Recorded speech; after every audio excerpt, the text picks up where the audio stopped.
Toda la trayectoria intelectual, digamos, de la familia, rectores, diplomáticos, que de alguna manera están entre el mundo de los intelectuales, sería más bien de la familia paterna, ¿no? Y la familia materna, con ese origen provinciano, ¿en algún momento influye sobre ti para tener una imagen de lo provinciano también?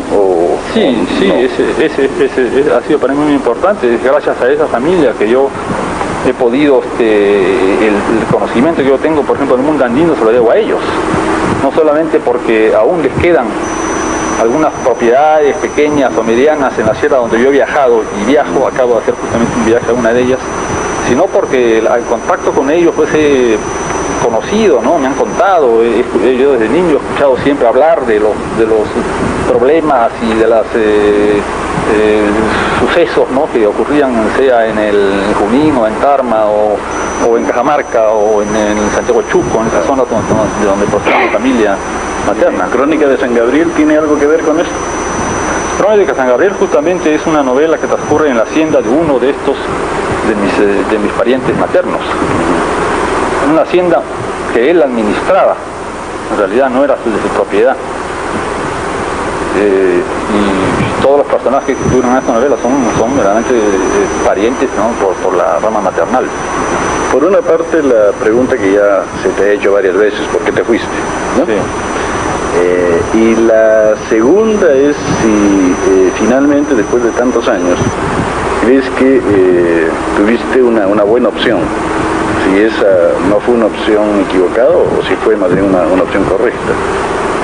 Yo muchas veces me he interrogado si en realidad fue una buena elección eso de viajar a Europa o no, porque viajar a Europa significaba no solamente irse del Perú, sino abandonar una carrera que yo había terminado, que era Derecho. Muchas veces me he dicho de que quizás hubiera llegado yo a ser un magnífico magistrado y un jurisconsulto importante, y eso me hubiera gratificado más desde el punto de vista personal, del prestigio, de la vanidad, que el hecho de ser escritor. Y lo curioso es que yo me hice esta reflexión cuando hace unos meses en París se me planteó un problema de tipo jurídico. Yo hace como 30 años que no abro un código ni tengo que ver nada que ver con el derecho, y sin embargo, por una especie así de conocimiento innato, ¿no? Ancestral, resolví problemas jurídicos en un minuto. Entonces me dije, caramba, si después de 30 años de no practicar el derecho resuelvo estos problemas, ¿no? en 2 minutos, ¿no?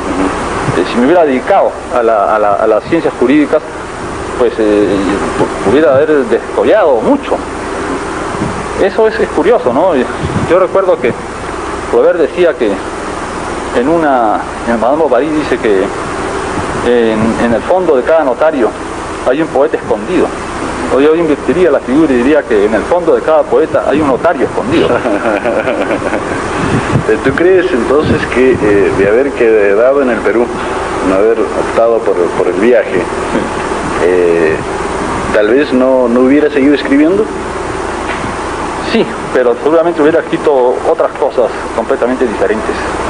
No sé si mejores o peores, pero hubiera sido diferente, y es muy probable, si no descarto la posibilidad de que no hubiera seguido escribiendo, porque me hubiera dejado ganar por la profesión de abogado, que es una profesión que exige mucho esfuerzo y trabajo y desplazamientos, compromisos, y probablemente hubiera abandonado pues definitivamente la literatura. Digamos como un viaje literario, en el sentido que vas a escribir, vas a una ciudad consagrada por la tradición literaria. Te lo planteas en términos literarios. Yo creo que era una especie de miedo a afrontar, ¿no? Ya una responsabilidad de tipo profesional, ¿no? Yo había terminado ya Derecho y ya tenía que empezar a trabajar, ¿no? Tenía que enfrentarme realmente a la vida de adulto, ¿no? Y entonces el viaje era una manera de dilatar esa responsabilidad, de aplazarla, ¿no? Por un año yo pensaba, ¿no? Que ese año sería un año como de una pausa, ¿no? Pero claro, el asunto fue que se prolongó la estada en Europa, de un año pasó a 2, a 3, a 4, a 5, 6 años. La primera vez estuve 6 años en Europa. Y en esos 6 años ya me había distanciado de las cuestiones del derecho, me había olvidado de la profesión y de responsabilidades, ¿no?, de ejercer esta profesión, me había ya dedicado a escribir un poco, había escrito ya y publicado mi primer libro, que fue Los Llenazos sin Plumas, y bueno, había entrado ya, si tú quieres, ¿no?, después de viajes 6 años ya en el mundo de la literatura. ¿Tú sentías que el regreso al Perú era peligroso para tu condición de escritor? ¿Por qué no regresabas esos 6 años? No regresé porque por cuestiones coyunturas puramente cotidianas y muchas veces materiales. Dice, ahora, regresé al Perú en el año 58, pero después de 6 años de ausencia me encontré bastante desadaptado, debo reconocerlo. Con relación a mis amigos, nos habíamos distanciado, incluso con mi propia familia se había producido cierto también enfriamiento en las relaciones, había adquirido otro tipo de vida, otras costumbres, otras curiosidades. Me encontré muy desadaptado y también es así que al año y medio de estar en Lima, bueno, decidí regresar a Europa y en el año 60 y volví hasta ahora, ¿no? ¿Qué es lo que, de haber escogido en todas estas ocasiones vivir en Europa, te resulta más importante, más productivo en tu vida? Eso me ha permitido aislarme, llevar una vida independiente y lo que me ha permitido escribir con cierta tranquilidad y con cierta libertad. Que no te sientes concernido de una manera... En absoluto, yo no tengo ningún contacto con la vida intelectual francesa, ninguno. ¿Y eso también lo has escogido así? ¿Lo has escogido sí, como un modo de vida? Digamos que ya en principio hay que reconocer que los medios culturales franceses intelectuales son bastante cerrados de por sí. E incluso los que quieren entrar a esos medios les cuesta trabajo y es raro que logren incorporarse. Pero aparte de eso, en mi caso, yo no he tenido la mayor curiosidad por pertenecer a grupos, núcleos, capillas, ¿no?, clanes, ¿no?, o movimientos literarios en Francia, no me interesaba realmente. Sin embargo, en tu juventud estabas muy integrado a lo que se llama la generación del 50. El asunto empezó realmente cuando entré a la universidad, ¿no? Yo estaba en la Universidad Católica, pero tenía muchos amigos que habían entrado a San Marcos.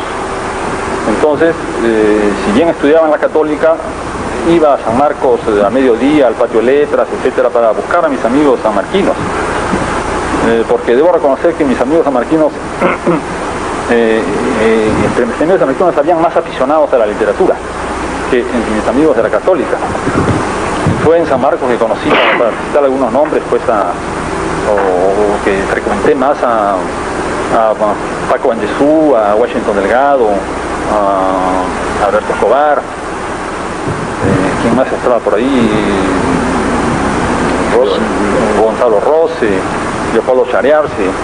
Sí. ¿Cómo ves el problema a esta altura? Sí, bueno, yo sí me recuerdo vagamente, sí, que en la Gaceta de Lima hablo justamente de este problema, pero me parece que me refería más que a la técnica propiamente dicha, a la cuestión del lenguaje o de punto de vista narrativo, un poco influido por digamos, un poco por Joyce, porque Joyce había leído relativamente poco y mal entonces, yo lo leí más tarde y mejor en Europa, también por Kafka, algunas cosas de Faulkner que había leído, en fin, traté, recuerdo, en relatos, incluso en comienzo de una novela, de buscar unas formas de expresión más novedosas, ¿no?, más actuales, pero me di cuenta de que no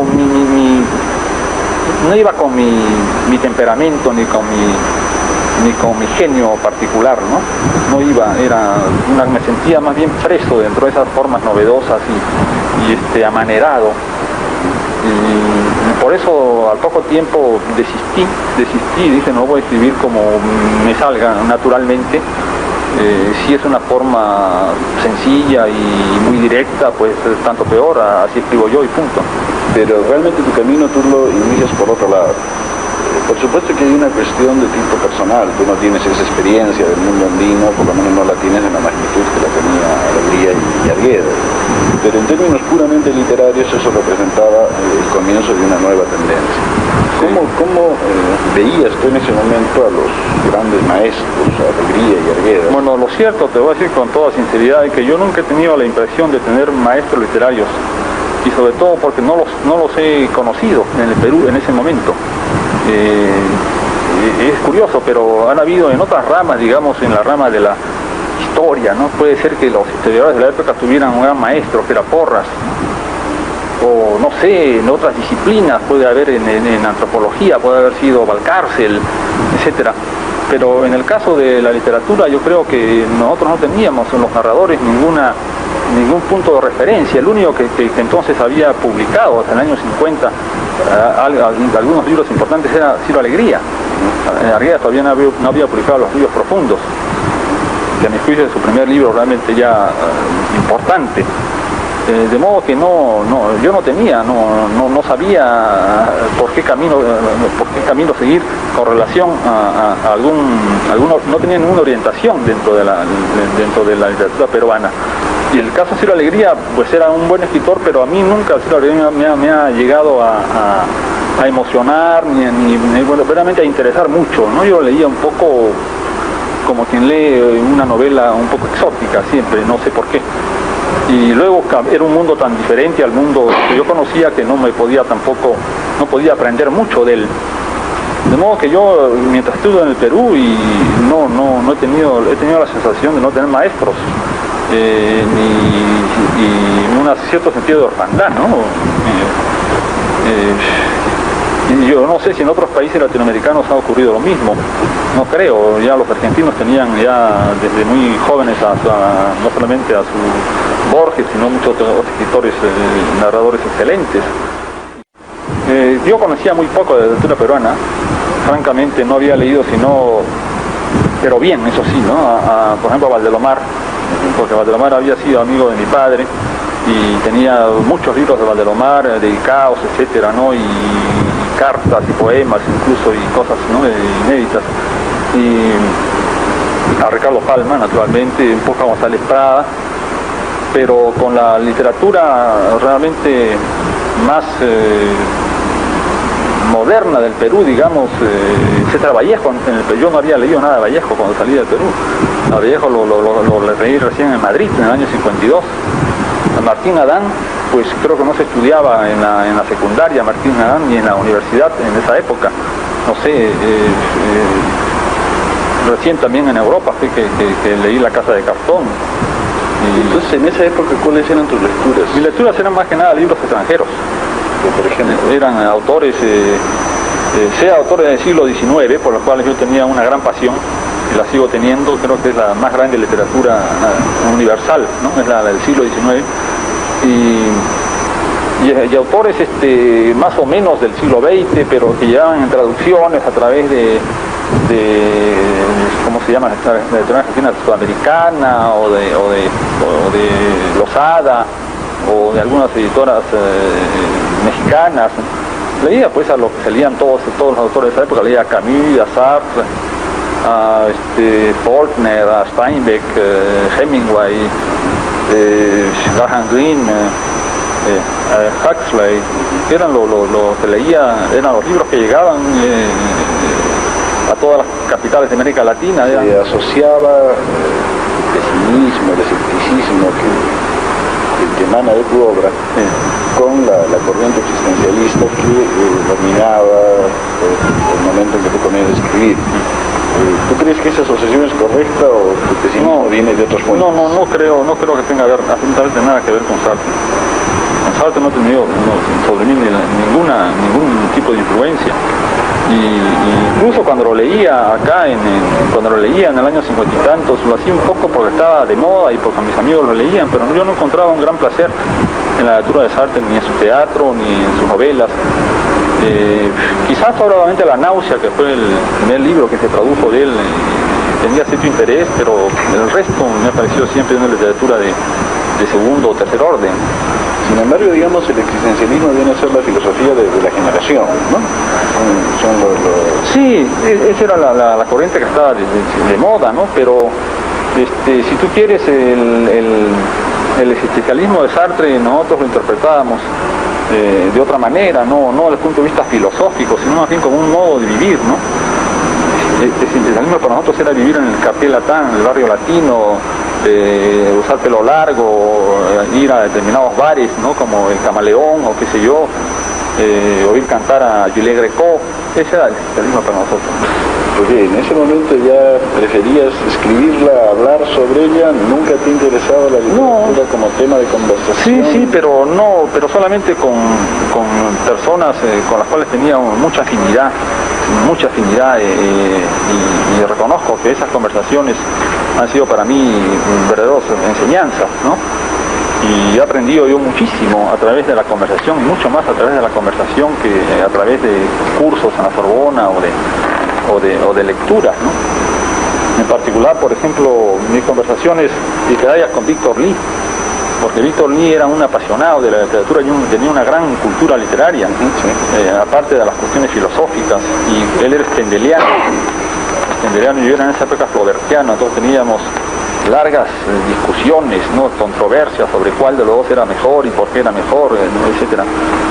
Y después otras conversaciones así literarias que he tenido, para mí muy enriquecedoras, han sido con Lucho Loaiza, pero puedo decir que con el resto de mis amigos escritores, por ejemplo, hablamos muy poco de literatura. Por ejemplo, ¿qué te puedo decir yo con Vargas Llosa, que soy muy amigo? Creo que casi nunca hablamos de literatura. Cuando nos encontramos hablamos de miles de cosas que no tienen nada que ver ni con lo que estamos haciendo, ni con lo que vamos a hacer. Bien, ya que salió en la conversación Vargas Llosa, tú estás también en París, en el momento en que surge lo que se llama la nueva narrativa, el boom, o como se le quiera llamar, ¿no? Sí. En el momento que comienzan a aparecer Rayuela, así de los perros, la muerte de Artemio Cruz, ¿cuál es tu primera reacción en ese momento frente a estos nuevos narradores latinoamericanos? El boom es un fenómeno típicamente novelístico, mientras que yo escribía nada más que nada cuentos. Aparte de eso de que hacia el año 65 yo había publicado ya mis dos primeras novelas, ¿no? Y no tenía ninguna tercera lista para tratar de presentarla a una editora como Barral o cualquiera de esas editoras que apadrinaban el boom. No tenía sino cuentos. Y los cuentos no tenían muy buena prensa, no los míos, sino el cuento en general en Europa. Tú sabes que el cuento es un género, un pariente pobre de los géneros literarios, ¿no? Que las editoriales los desestiman, los desdeñan y solamente los publican en circunstancias ya excepcionales, pero no había mayor interés. Yo incluso una vez hablé con Carlos Barral en el año 66, por ahí, en pleno boom, y le dije, oye, ¿por qué no publica mis cuentos? Y me dijo, ¿cuentos? Me dijo, no, ni hablar, me dijo. Y ahora los va a publicar. Justamente Carlos Barral, 25 años más tarde, me ha pedido a mis cuentos, los ha solicitado personalmente. No sé por qué no los publicó en el año 60. Si los hubiera publicado en el año 65, tal vez hubiera podido entrar al boom. Hubiera sido el único cuentista que perteneciera al boom.